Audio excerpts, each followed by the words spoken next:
નમસ્કાર દર્શક મિત્રો, ન્યૂઝ મળી રહ્યા છે અરવલ્લી બિલોડાથી।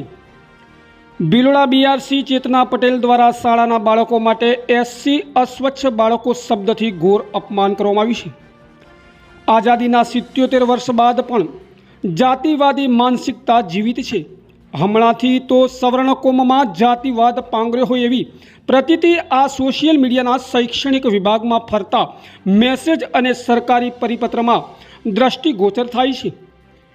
બિલોડા બીઆરસી ભવનમાં ઓફિશિયલી ગ્રુપમાં બિલોડા તાલુકાના બીઆરસી કોઓર્ડિનેટર ચેતના પટેલ દ્વારા આ મેસેજ બિલોડાના શિક્ષકોને પાસ કરવામાં આવ્યો હતો, જેમાં એસસી અસ્વચ્છ વ્યવસાયના વિદ્યાર્થીઓ એવો સ્પષ્ટ ઉલ્લેખ કરવામાં આવ્યો હતો। આ અસ્વચ્છ વિદ્યાર્થી એટલે શું? વિદ્યાર્થીઓ બધા સમાન હોય, વિદ્યા પ્રાપ્ત કરવા આવતા બાળકો અસ્વચ્છ કઈ રીતે? સમગ્ર એસસી સમાજને અસ્વચ્છ શબ્દ પ્રયોજન કરી ઓફિશિયલી સાબિત કરી દેવામાં આવ્યું છે કે એસસી સમાજ એટલે અસ્વચ્છ। અધિકારીઓ પણ ફિઝિકલી ભેદભાવ રાખે છે તો ક્યાંક માનસિક રીતે ભેદભાવ રાખી એસસી સમાજને વારંવાર કલંકિત કરવામાં આવી રહ્યો છે। 21મી સદીમાં પણ આવો એસસી સમાજ માટે અસ્વચ્છ શબ્દ વાપરીને માનવતાને નેવે મૂકી દીધી છે।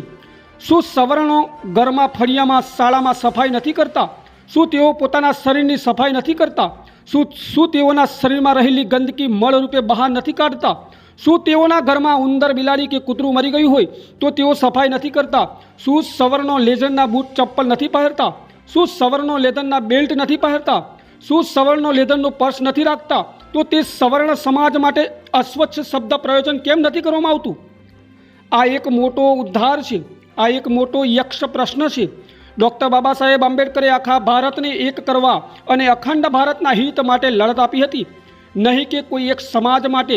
ડૉક્ટર આંબેડકરના કારણે સમગ્ર સમાજ પગભર થયો છે, પોતાના હકો મેળવતો થયો છે। તો આ બધું સવર્ણો કેમ ભૂલી ગયા છે? હવે તો એસસી સમાજ પર આડકતરી રીતે માનસિક પજવણી કરવામાં આવી છે। વહીવટના આળમાં એસસી સમાજને વારંવાર કલંકિત કરી તેઓના કૌશલ્ય, આવડત અને તેમની તેજસ્વીતાને ઝાંખી પાડવામાં આવી રહ્યું હોય એવું આ અસ્વચ્છ બાળકો શબ્દ પ્રયોજનથી લાગી રહ્યું છે। ખરેખર આવા અધિકારીઓને બરતરફ કેમ ન કરવા જોઈએ? અહીં એટ્રોસિટી ગુનો કેમ દાખલ ન થઈ શકે? આ જનતાને પ્રશ્ન પૂછવામાં આવે છે।